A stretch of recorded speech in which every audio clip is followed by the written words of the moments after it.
Bonjour à tous et à toutes. Je vais vous parler de performance aujourd'hui et de 8 astuces que j'ai mis en place sur mon appli pour améliorer les performances. Alors, c'est des cas très très pratiques. Il n'y a pas de théorie, pas de comment gérer une amélioration de performance. On est sur du concret. Euh, du coup, qui je suis? Je suis Dorian Becker, je suis CTO et cofondateur d'Evalmi. Chez Evalmi, on fait une plateforme qui permet de faire passer des examens à distance dans l'enseignement supérieur, la formation pro, et généralement simplement de faciliter toute la gestion des examens dans des écoles, universités et centres de formation. Et en gros, je suis passé de ça, en termes de performance, en termes de temps de réponse sur mon API, à ça. Donc, bon, là, on est à peu près du x8, je vous promets du x3, c'est parce que là, je suis dans un bon cas qui marche bien. Euh, mais voilà. Bon, comme disait Guillaume, je vais parler de swap à un moment. Alors, je sais que c'est un cas qui va paraître très basique, mais donc je suis hébergé chez Heroku et on avait des graphes qui ressemblaient un petit peu à ça. Alors, je ne sais pas si vous êtes familier ou familière avec Heroku, mais en gros, ça, toutes les parties en violet foncé, c'est du swap. Donc, j'avais à peu près 50% de RAM en swap en plus. Bon, j'ai fait de l'infra il y a très longtemps, mais bon, le swap, effectivement, on évite, mais c'était pas gênant d'en avoir un petit peu. Là, je me suis quand même posé un petit peu la question parce que je me dis, mon appli, elle est lente, elle est de plus en plus lente, elle est plus lente par moment, et effectivement, quand j'ai du swap. Du coup, j'ai regardé comment je faisais pour limiter ce swap-là sans que mes coûts explosent, donc sans doubler ma RAM ou autre, parce que, comme on en a parlé, chez Heroku, la RAM, ça coûte cher. Donc, j'ai regardé tout ce que je pouvais faire. Ouh là. On va y arriver. Alors, premièrement, j'ai réduit le nombre de workers que j'utilise sur Puma. Donc, j'utilise Puma comme serveur web. Alors, tout simplement parce que dès qu'on ajoute un worker, on rajoute de l'utilisation en RAM. Parce que du coup, c'est pas de la RAM qui est partagée entre différents threads. Et donc, contre-intuitivement, rien qu'en faisant ça, j'ai amélioré mes performances. Parce que j'avais plus de swap, presque plus de swap, et donc mon appli était plus rapide. Deuxième chose, c'est que j'ai retiré New Relic. Alors, effectivement, ça paraît contre-intuitif aussi, mais quand on a des outils de monitoring et qu'on en essaye plein et qu'on ne les supprime pas, c'est un impact qui est non négligeable sur l'utilisation de la mémoire. Et New Relic utilisait à peu près 5% de notre RAM. Donc, c'était déjà 5% de gagné pour un outil qu'on n'utilisait plus, parce qu'on utilisait du coup un de ses concurrents qui est Scout. Donc voilà. Donc, je suis passé à peu près de cette période-là où on voit que mes temps de réponse sont assez longs, surtout sur des temps de contrôleur, donc en violet foncé, à cette période-là, où tous mes temps sont largement réduits.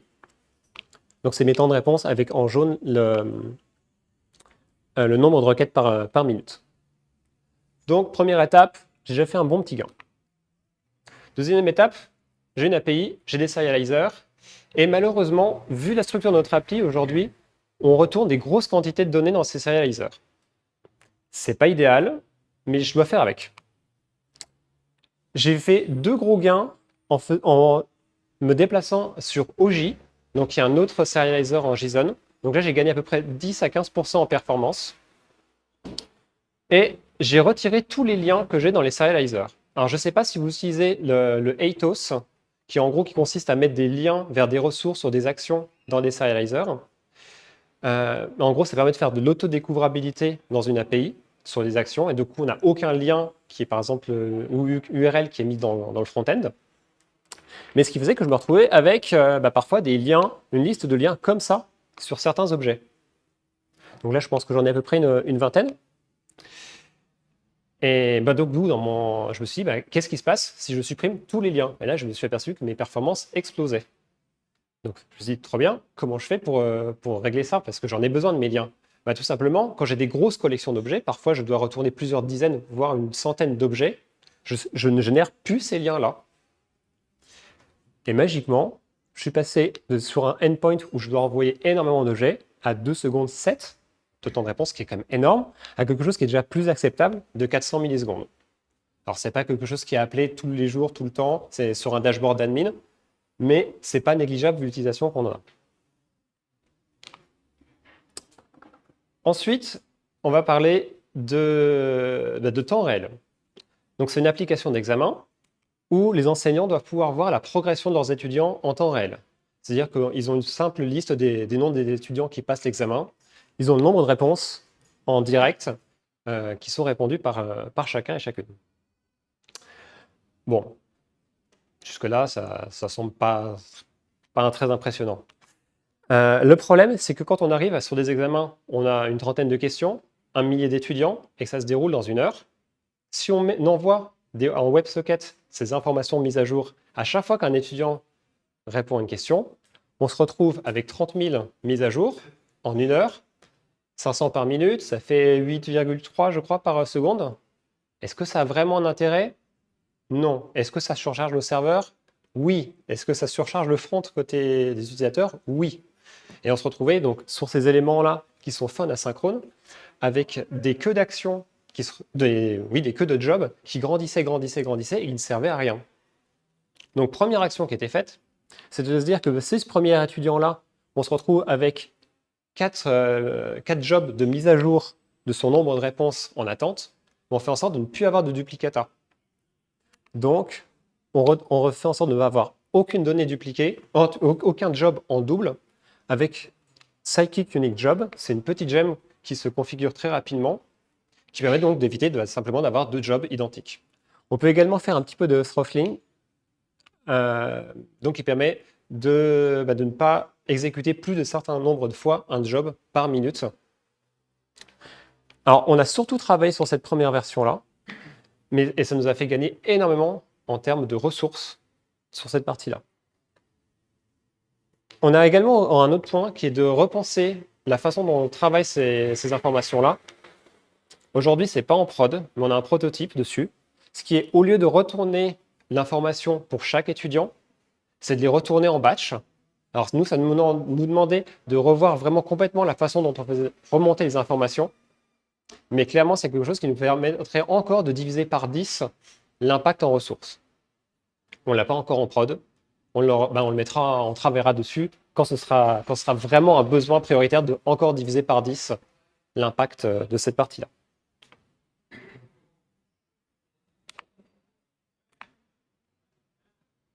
Bon, je pense qu'on va pouvoir attaquer et parler de bases de données et de requêtes SQL. Je ne sais pas si c'est visible, si vous voyez ça, est-ce que vous sentez qu'il peut y avoir un problème? Ou en tout cas quelque chose qui est optimisable? Alors, ouais, pas de plug. Alors effectivement, j'ai entendu N+1. Ici, on n'a pas de N+1. Mais en fait, ce qui se passe ici, c'est que si on récupère, quand on fait cette sous-requête-là avec le plug, on va récupérer un array d'ID. Si on en a 3, 4, c'est pas gênant. Si on en a beaucoup, on se retrouve avec ce genre de requête. On lui passe un énorme array. Et surtout, on fait 2 requêtes. On fait une requête pour récupérer mes examens qui appartiennent à l'utilisateur, puis une requête pour récupérer des scores. Et Active Record, en fait, il est assez intelligent, sans qu'on ait besoin d'aller fouiller dans des choses un peu plus compliquées, comme aller faire du ARL ou autre. C'est que tout simplement, si on ne lui passe pas un ID, bon, c'est la même chose normalement, c'est exam et quiz. Si on lui passe justement pas un array d'ID, mais un prédicat SQL, eh bien, il est capable de construire automatiquement une sous-requête. Et on se retrouve avec une requête qui est déjà beaucoup plus courte et beaucoup plus rapide à exécuter. Alors, c'est un truc qui peut paraître assez basique, mais ça, je l'avais dans énormément d'endroits dans l'appli, surtout sur des requêtes qui étaient chaînées. Et ça a provoqué énormément de problèmes de performance, parce que je me fais retrouver parfois sur des sous-requêtes, des requêtes chaînées, où j'envoie des tableaux avec peut-être plusieurs milliers d'ID pour des policies d'accès, avoir des ralentissements qui n'étaient vraiment pas justifiés. Et là, sur un cas concret, il y a une action que je pouvais exécuter 180 fois par seconde. En faisant donc ces sous-requêtes, je passe à 540. Donc là, on est pile sur du x3, juste en retirant un petit bloc. Donc, petite astuce après, c'était d'aller rechercher tous les blocs ID que j'avais dans l'appli et de tous les supprimer, vérifier si mes tests passent. Et là, j'avais un gain en quelques minutes sur toute l'appli.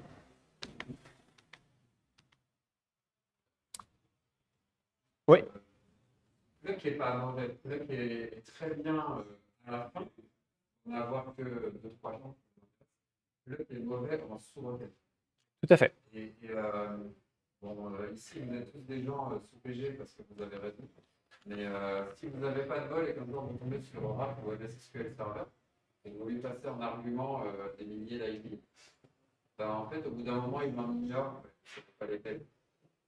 J'allais dire, c'est 10-20 et quelques tellement. On fait une probabilité c'est Dans Postgre? SQL Server. Ah, ok. Du coup, en faisant une sous-requête. D'accord, ok.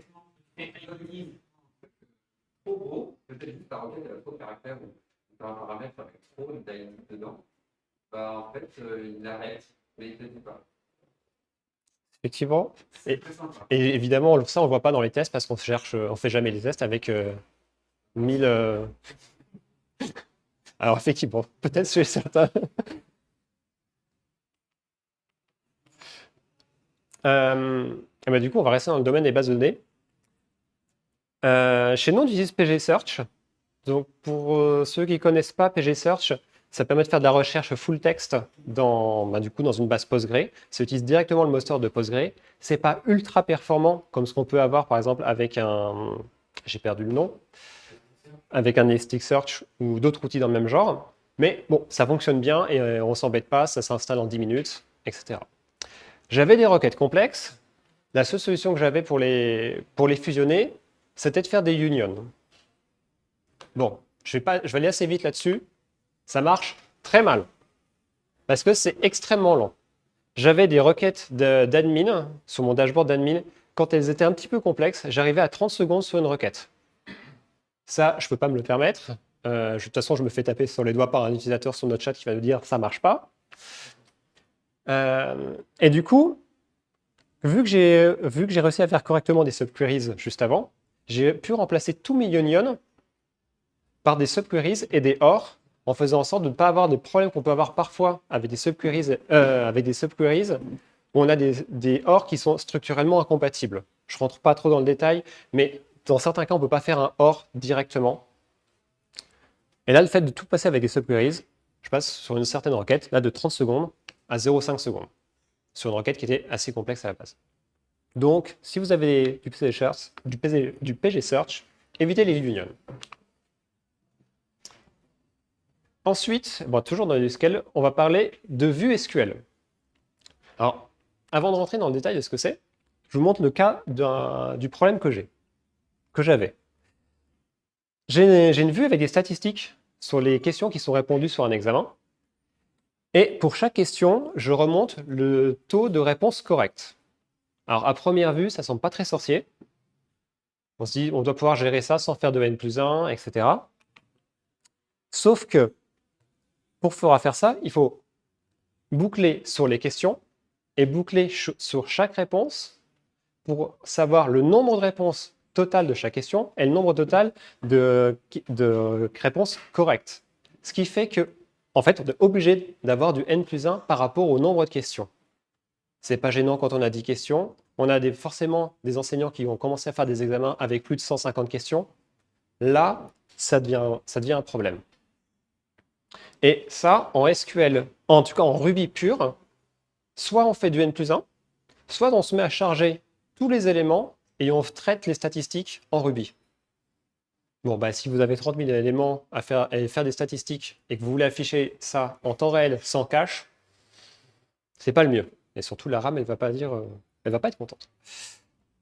Du coup, une solution, c'est de passer par des vues SQL. Donc, en gros, les vues SQL, c'est des requêtes qui sont enregistrées dans la base de données et qui permettent de retourner des objets sous forme des tables sous forme d'objets. Et avec une petite gemme qui va bien, on peut se retrouver avec des objets qui ressemblent à des objets Active Record classiques, mais qui ne sont pas fournis par des vraies tables derrière. Concrètement, je me retrouve avec une table question stat où j'ai un nombre de réponses, un taux de succès, mais ça, ce n'est pas une table que j'ai réellement avec des données dans ma base de données. Concrètement, ce que j'ai derrière, c'est donc une vue qui exécute cette requête SQL-là. Postgre se débrouille pour mettre ça en cache ou pas, je m'en occupe pas. Toujours est-il qu'en faisant ça, je sais pas les stats en fait, toujours est-il qu'en faisant ça, j'ai divisé par 10 à 15 le temps d'affichage de mes stats. Et j'ai envie de dire qu'à chaque fois maintenant que j'ai des requêtes un peu complexes à faire, qui demanderaient soit de faire des n+1 que je ne peux pas résoudre, j'ai tendance à passer par des vues qui vont me permettre d'avoir des objets dédiés, en tout cas en Ruby, et je vais pouvoir exploiter directement après, comme n'importe quel objet Active Record. Et la gemme qui va bien pour faire ça, elle s'appelle Scenic. Et voilà. Ah oui, en fait, je vous ai pas dit. Parce qu'en fait, je voulais commencer le talk en vous disant j'ai 8 astuces à vous proposer. Et la 7e va vous étonner. Bon, ça tombe un peu à plat. Si je vous parle de requêtes qui sont lentes à exécuter, quand on commence à avoir beaucoup de records, quelle est la première chose à laquelle vous pensez qui pourrait être à faire? Effectivement, pas d'index. Est-ce que mettre des index, ça résout toujours le problème? Alors effectivement, du coup, on va parler d'index. Mais en fait, j'ai découvert qu'il y a certains cas où ajouter des index, ça pose des problèmes de performance. Parce qu'en gros, le fonctionnement d'un index, c'est que donc on va générer des données qui vont permettre de requêter plus facilement les tables, mais ces données elles vont être stockées sur le disque et elles vont être chargées en mémoire au moment de la query.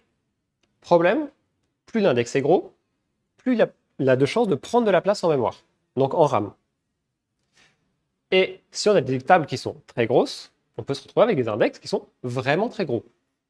Et donc, si on a moins de RAM sur la base de données de RAM libre, la base de données ne peut pas forcément mettre en cache certaines autres requêtes, et donc ça peut avoir un impact de performance partout. Alors, une première chose qui peut être faite, c'est de supprimer les index qui sont dupliqués. Typiquement, si vous avez un index qui couvre 2 ID et que vous le rajoutez en plus, ben, en gros, celui-là, il ne sert à rien. Peut-être que vous aurez ajouté celui-là au début, vous avez dit « Ah, mais il me faut une unicité entre le cover ID et le publisher ID, donc je rajoute ça. » Là, vous pouvez créer potentiellement à long terme, si c'est fait partout, un petit problème de performance. Deuxième chose, c'est le scopage des index. En gros, quand on fait un index, on peut lui demander de faire un index que sur certaines conditions. Typiquement, moi j'ai un objet qui peut être archivé et j'ai 99% au moins de mes requêtes qui sont faites sur les objets non archivés. Donc j'ai quasiment pas d'intérêt à aller optimiser les requêtes qui sont faites sur les objets archivés. Et il s'avère que j'ai plus d'1 million d'objets archivés, j'en ai que 86 000 qui ne sont pas archivés. Et si je regarde la taille de mes index, si je fais un index sur tous les objets en entier, mon index il fait 214 mégas, donc potentiellement une empreinte mémoire de 214 mégas, alors que si je le fais uniquement sur les objets qui sont non archivés, il fait que 79 mégas. Et ça, répliqué sur plein de tables, j'ai des tables où il y a je m'approche des 10 millions de lignes, avec le même problème d'archivage ou avec du soft delete, ça avait un impact énorme sur la RAM que je peux avoir disponible sur ma base de données.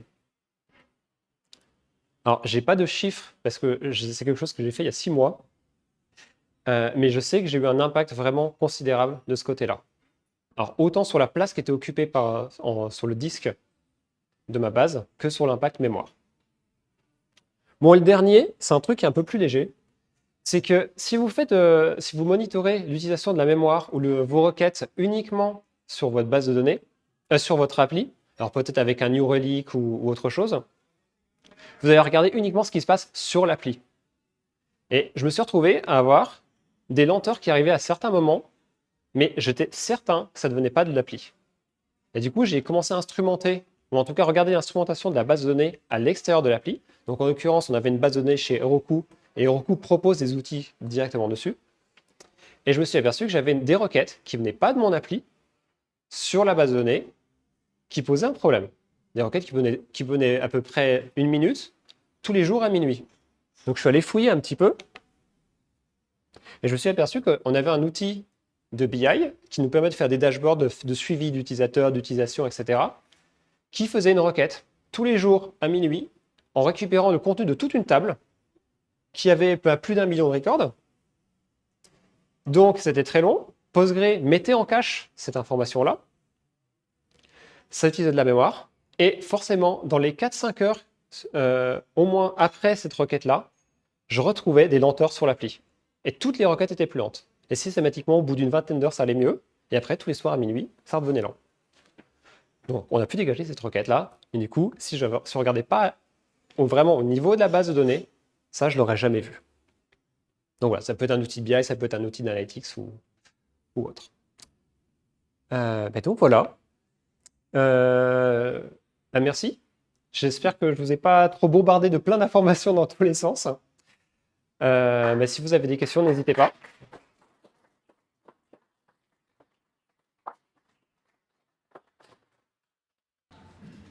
Et au fait, du coup, j'en profite, on recrute quelqu'un en alternance à partir de septembre et potentiellement quelqu'un qui a un petit peu d'expérience en Ruby, soit sur du 4 ou 5 jours par semaine prochainement. Il y a des questions. Quelqu'un par là?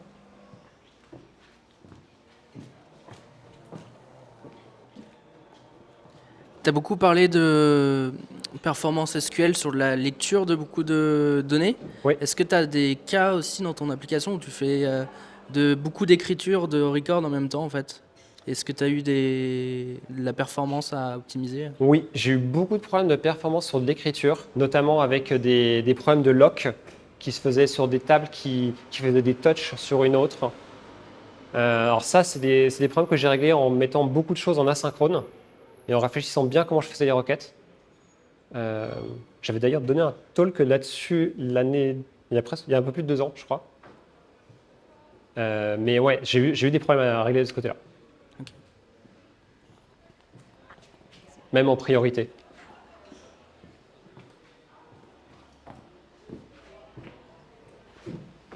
Ouais, merci, c'était vraiment intéressant. La première question, pourquoi tu es encore sur Heroku et pas Scalingo? Parce que j'attendais ton talk. Non, Et mais, ouais, non, mais non, en fausse fait, question, c'est mais- la facilité. On est vraiment une toute petite équipe tech. Et aujourd'hui, je préfère payer un hébergeur, même entre guillemets trop cher, que passer peut-être 2 semaines ou je sais pas combien de temps tu as mis à migrer Ouais. exactement. Mais longtemps.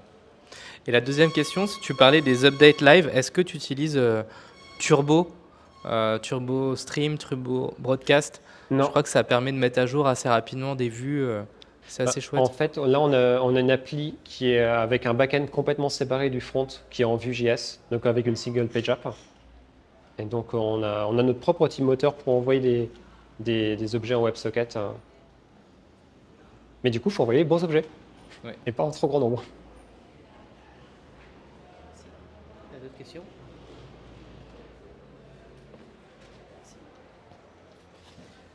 C'est plus sur la partie du début.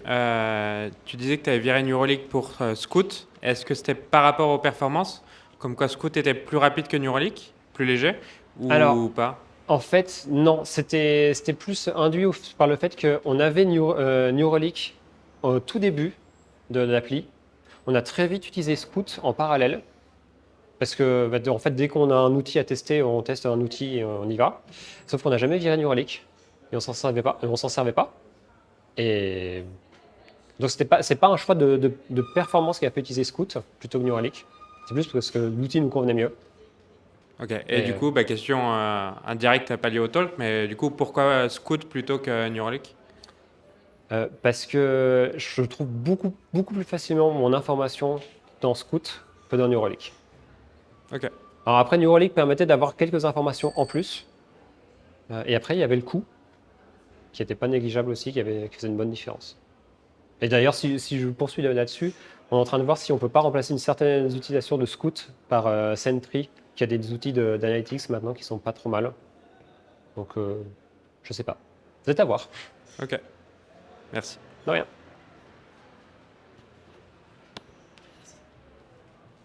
Personne d'autre? Non. Bah, merci, Dorian. Merci à vous.